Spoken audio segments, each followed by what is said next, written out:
This is a battle scene from above, and I'm going to show you how to animate it, from smooth troop movements to their shake effect in combat. Before we start animating, I know a lot of you want to create videos of your own, and at some point you'll need to remove the backgrounds from images. But free online tools just don't cut it, leaving messy edges and poor quality. That's why I use AI-Arty, today's sponsor. With just one click, AI-Arty perfectly removes backgrounds, letting me place this character in any scene. You can also blur the surroundings, swap them for a green screen, and export high quality PNGs. It's a must-have for leveling up your videos, and if you're quick, you can get it for free with our license giveaway. Check the link in the description. Now let's get back to the video.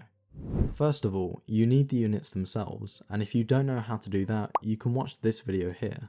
Now move over to Davinci Resolve, where you'll need to import the background and icons. Drag your scene onto the timeline, adding an adjustment clip above it. You'll see why I've done this later. Then right click it and press Open in Fusion Page. The first thing we want to do is make our battle units visible, so drag it onto the output line and drop it when half the line goes blue. In the merge node you can adjust the basic properties, like size and the blend mode, but to make it easier for ourselves I'm going to select Media 2 that we just added, and click on the transform tool above. This will add it to our node tree, and from here you can reduce the unit size and change its position. Now I have two ways to animate the movement of these troops. The first, which I tend to use, is keyframing the angle and position manually, which takes a bit longer but does give you a lot of flexibility. Start by keyframing the center coordinates in the transform node.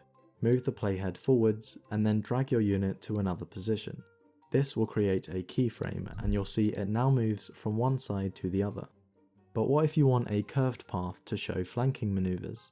First, you'll need to change the center X and Y coordinates, which will make the unit move diagonally. Follow this by clicking on the green path line. It should turn red and you'll see these yellow handles. You can drag these for any keyframe until you get the curve you're looking for. Still, this movement doesn't look very natural, so go back to the first position and keyframe its angle. A natural movement would show the object facing the direction it's moving. To do this, we want to align the unit perpendicular to the path at all times. So let's go to the end position and keyframe the angle again. Adjust it by 90 degrees. The icon should now face the direction it's moving, and you can make small adjustments until it looks right. The same method applies for moving to multiple points. The main benefit of making it this way is you still have flexibility to change where the unit is facing. This is very useful for when you want your units to retreat. Again, a natural movement would show the icon rotating 180 degrees to face its direction of travel. Do this by placing an angle keyframe where you want the unit to stop fighting.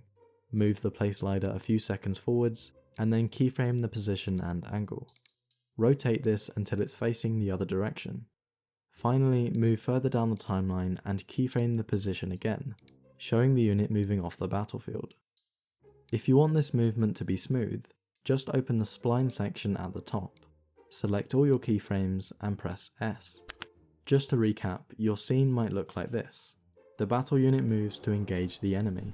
It stays in combat a little while before losing the will to fight. It then turns around to start a retreat and moves to exit the battlefield. So that sums up the first method. The other way you can do this is quicker and involves auto-orienting the units to their path, meaning you only have to worry about the position and not the angle.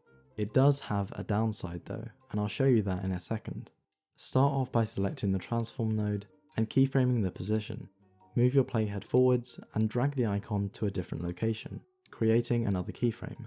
Now the secret of auto-orienting is found by right clicking where it says angle.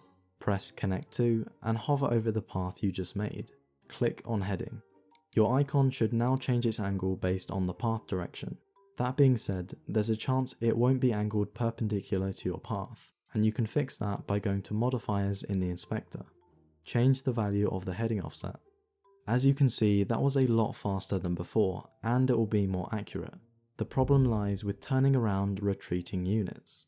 By moving your play slider further on and keyframing the position again, you'll see it abruptly changes direction, which is not natural at all.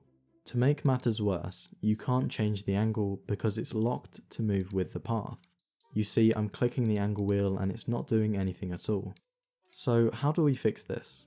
There is one way around, and that's to smooth the path into a curve, so the unit follows that instead of a sharp corner. Again, the problem with this is that you're limited with how much you can adjust the turn speed, and your unit still can't rotate on the spot, which might be the effect you're after. Now that you know both methods, you can choose which one suits you. Personally, I think the second way is best to use on units which don't retreat quickly, like horse archers which tend to move on a curved path, riding up to the line, releasing arrows, and circling back around. If you're still with me and you found any of this useful, drop a crown emoji as a sacrifice to the algorithm. See what I did there? Okay, the next thing you wanted to know was how to make the unit shake to represent them fighting. This is really easy to do back in the node section. With your icon's media node selected, press Shift Spacebar to bring up the tool menu. Type in shake and press enter to add camera shake to the battle unit. This will make it move around randomly, and you can customize its properties in the inspector. I usually lower the deviations to below 0.1 and increase the randomness to 1. Obviously, you won't want this effect on all the time, else your units will look a bit odd. The easiest way to turn this on and off is by keyframing its overall strength. Repeat all the steps I just mentioned and apply it to the other battle units you want to add, which will give a full battle scene like I promised. By the way, the reason we made this on an adjustment clip was so that you can add animated arrows and other effects below the unit should you want to. You could also include damage animations by connecting fast noise to the other side of your media. And if you want to know more about that, you can watch this video here.